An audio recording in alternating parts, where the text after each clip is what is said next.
Halo teman-teman semuanya, kembali lagi di channel aku. Pada video kali ini, aku akan membahas sesuatu yang sangat penting banget untuk kita sebagai mahasiswa atau mungkin sebagai web developer atau full stack developer dan lain sebagainya gitu. Yaitu UML, Unified Modeling Language. Jadi sebelum kita membuat sebuah aplikasi, kita harus membuat rancangannya atau desain sistemnya terlebih dahulu agar ketika nanti kita membuat aplikasi itu jauh lebih mudah kalau ada yang namanya desain atau perancangan si sistemnya ini. Nah, rancangan dan sistem desainnya ini disebut dengan UML, Unified Modeling Language. Pada UML ini kita akan membahas 3 poin. Yang pertama itu apa itu UML, terus yang kedua manfaat mempelajari UML, yang ketiga itu tipe-tipe diagram pada UML. What is UML? Jadi apa itu UML?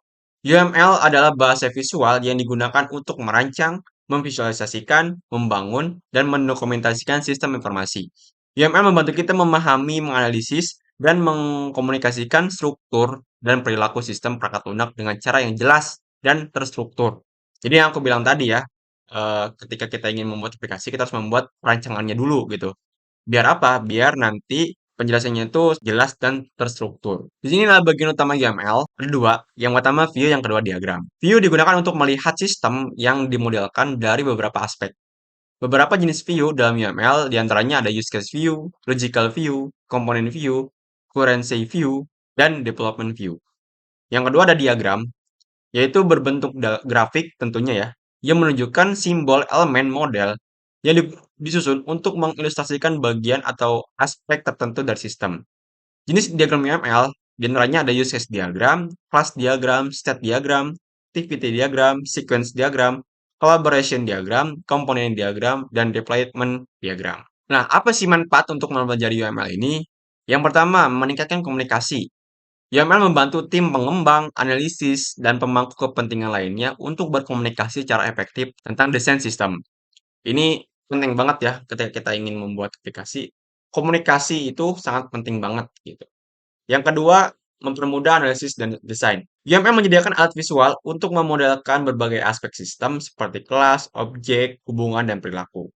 Yang ketiga, meningkatkan perangkat lunak. Dengan memvisualisasikan potensi cacat desa sejak awal, UML membantu menciptakan perangkat lunak yang lebih kokoh dan terpelihara. Nah, inilah gunanya kita membuat UML untuk menghindari hal-hal yang tidak diinginkan gitu. Makanya kita membuat si desain sistemnya dulu. Gitu.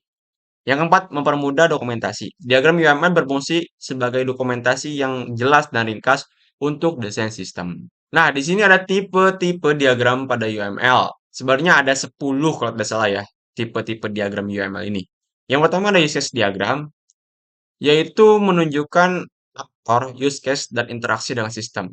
Jadi use case diagram ini tuh merupakan apa ya, disebutnya itu interaksi antara si aktor dengan sistemnya gitu.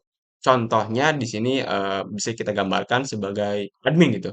Nah, admin itu bisa mengakses atau berinteraksi dengan fitur mana di dalam sistem tersebut gitu. Fitur apa saja yang bisa diakses oleh admin gitu. Yang kedua ada activity diagram, yaitu memvisualisasikan alur kerja sistem dan bagaimana aktivitasnya saling terkait. Jadi, activity diagram ini merupakan alur dari user dan sistem.